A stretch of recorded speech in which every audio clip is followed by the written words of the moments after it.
Hi everyone. So today I'm going to talk about agility paddle and the Finis Freestyler. But all the other paddles are also good. Doesn't mean that this one is the best one. I just want to emphasize what these ones are for the people who are actually wondering, because they're weird. They're not the usual one. Okay. Well, basically, I've used this one, and also my athletes have been using this one to help them with their technique. Because these two paddles with their structure, actually I think it's very intelligent the way they do it, because me as an engineer, the structure is well thought. Okay, so I'm gonna explain to you why this one is actually helping your swim technique. I'll start with the agility paddle. So as you can see, there's no strap, right? Now how are you gonna use it? The goal on this one is that when you're swimming, you want to apply pressure right here. If you don't, this one's, guess what? It's gonna fall off, right? So how are you gonna apply pressure here when you're swimming? Well, you wanna make sure that you're actually applying the early vertical forearm, or EVF. You can also Google for more about that. Or another word for that one is basically high elbow technique. Why high elbow technique? So high elbow is basically like this. So that's when you actually practice good catch and pull. All the time, you wanna make sure you have that high elbow, okay, or EVF. Now, for it not to fall, you want to make sure that you're always constantly having pressure here while you swim. Okay. The only thing that's going to happen if you actually bend your elbow, have a good catch, and push.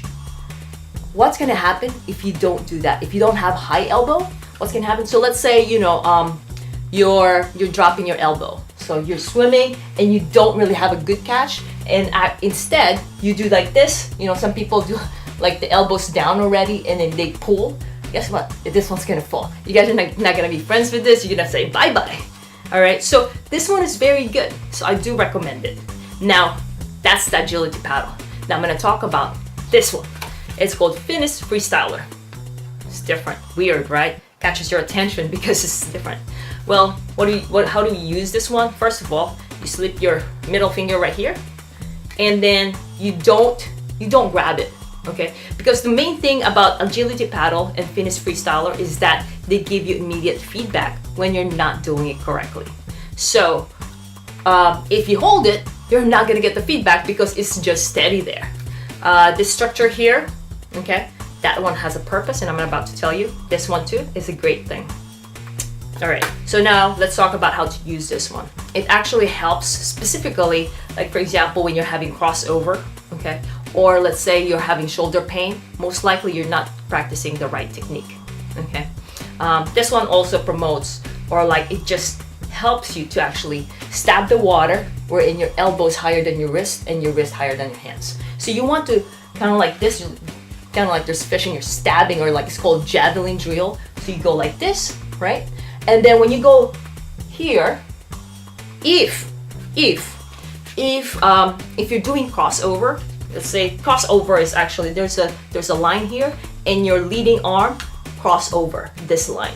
Okay, so that's crossover. If you do that, what's going to happen is that once you pull this one, because of this structure here, it's going to do like that.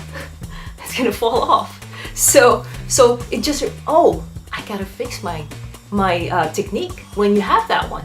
Okay, the other one is that when you have your thumb entering the other fingers first, meaning like you're doing like this, guess what? When you pull again, it's gonna do like this. All right, it's gonna fall off. So how you use this one, and how the proper swim technique that you need to do is actually you need to go like this, wherein this is the structure, right? And then you want to have that early vertical forearm again, and then keep, or like high elbow, and keep the pressure all the way throughout. Okay, if you miss that one with the high elbow, same thing, water's gonna come here. You're not gonna like it, so it's gonna be like, okay, where's the paddle? All right, so this one is very good. So beside the technique, this one is also good for strength, just like other regular paddles. So my athletes ask me like, Coach, can I just have my regular paddles? Because they have regular paddles. I mean, I've had those too. I still have them. I still use them too. But I'm just saying, so what the similarities of this and the other paddles are actually, well, you can use it for strength. when you have this one, you have more surface area that you need to push the water, okay? And you get more strength there, especially on your lats. You gotta make sure that you're doing your catch correctly though, because if you don't, you might end up having some pain on your shoulder. Why? Because when you're using a paddle, not just this paddle or just basically any kind of paddle, if you don't do the catch right, and you have a much more larger surface area because of the paddle, you're putting a lot more strain on your shoulder, okay? So just be very, very careful when you use the paddle, because you do need to make sure that you're actually practicing the good catch. Again, what's the difference with this and other regular paddles that have, you know, strapped with all your fingers? Is this one helps you out with the technique, okay? Why? Because it gives you immediate feedback without needing a coach seeing you of the way you stroke, okay? Your catch and your pull. So it really helps a lot. So I hope that you learn a lot from that one. So that's about this paddle. If I were you and you're focusing on your technique, I recommend to use this one. And then next, when you got this one, now what are you gonna do with it? What kind? How do you swim with it? Well, I'll tell you more maybe in my next video, or just join the Feisty Fox Coaching on Fire, because I do coach athletes there.